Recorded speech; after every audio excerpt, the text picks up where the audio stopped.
por un lado. No, no, una transformación del sistema jurídico de manera radical.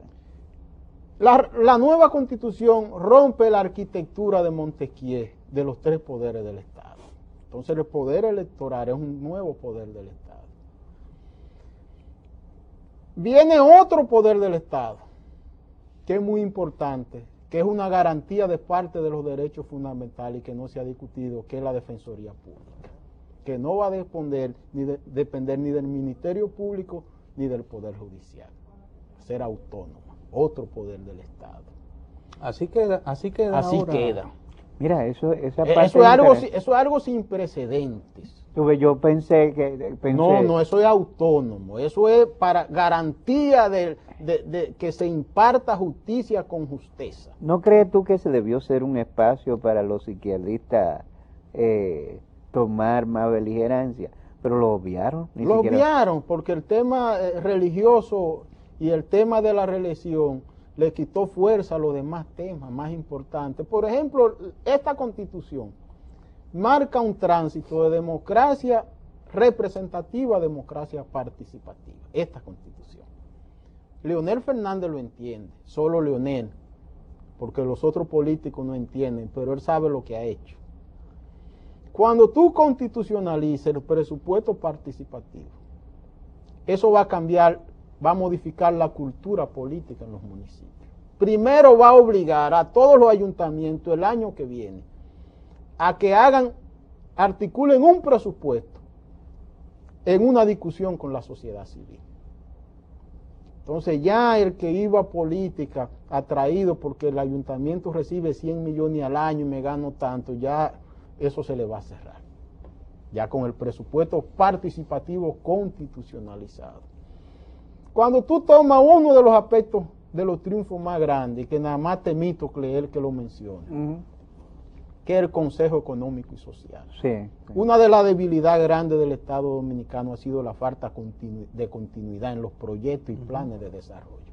Cuando hay cambio, alternabilidad de poder, el que viene con su librito y se olvida de lo que hacía el otro. Ahí se va a aprobar un plan de nación a 20 años, que va a ser una ley. Un plan estratégico. Un plan estratégico, pero con categoría constitucional. ¿Qué significa? Que el presupuesto de la nación dentro de 20 años, cada año deberá sintonizar con ese plan estratégico. Eso es institucionalidad del Estado. Entonces, esta Constitución consagra lo que es el Estado social y democrático de derecho. Ese solo tema, a su debido tiempo, nosotros vamos a escribir un tomo de ese tamaño, solo de la dimensión del Estado social y democrático de derecho. Eso es también contando con la idea de que efectivamente la Constitución, porque ahora falta también todo un proceso de creación de nuevas leyes que se derivan de para adecuarla a la Constitución. Instituciones que han sido creadas en la nueva Constitución, o modificar otras, ¿verdad? También con el mismo fin.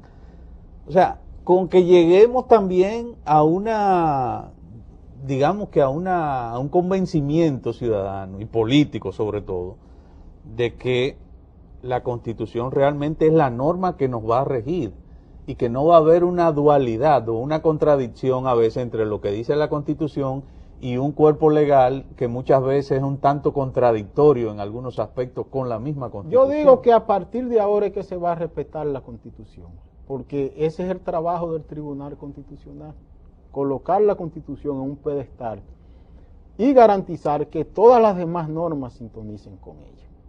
O sea, a partir de ahora que el Tribunal Constitucional entrará en vigencia el año próximo. Pero hay una ganancia muy grande desde ya. El pueblo dominicano aprendió más de materia constitucional entre el 2007 y el 2009 que todo lo que había aprendido de manera acumulada desde 1884 hasta el 2006. Esa es una afirmación rotunda. Lamentablemente no se hizo el estudio que se pudo haber hecho.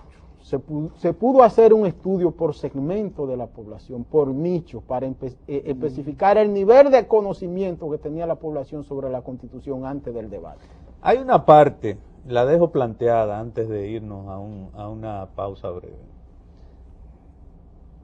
Realmente la potestad, la vigilancia constitucional que descansaba en la Constitución pasada, en la Suprema Corte de Justicia, estar ahora en manos de un poder, de un tribunal constitucional, le quita al Poder Judicial o a la Suprema Corte de Justicia una especie de imagen de ser juez y parte a la hora de valorar o de decidir legalmente o constitucionalmente. No, le quita algo más grave. Pero eso lo vamos a ver en Vamos el a próximo verlo, segmento. ¿Verdad? Sí.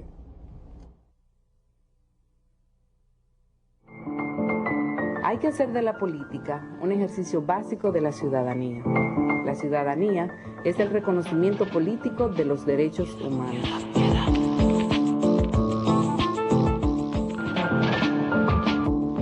Planteaba precisamente lo que para mí era una especie de dualidad en la que caía la Suprema Corte de Justicia, teniendo en sus manos también esta prerrogativa de ser vigilante de la constitucionalidad de algunas decisiones.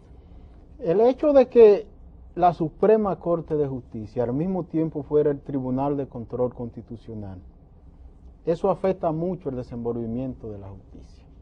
Hay un jurista, Vidal Campo, que él plantea de que cuando el control de la constitucionalidad está en manos de la Suprema Corte de Justicia, cuando viene un recurso de inconstitucionalidad, que por lo regular son políticos, los recursos de inconstitucionalidad presentados por partidos, él dice que el edificio comienza agrietándose.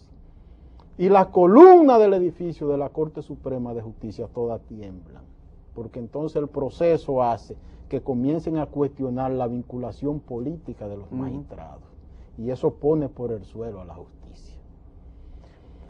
Al quitarle a la Suprema esa función, eso va a facilitar que ellos puedan hacer mejor su trabajo. Concentrarse más en lo estrictamente jurídico, en lo jurídico, y apartarse un poco porque el Tribunal político. Constitucional es político.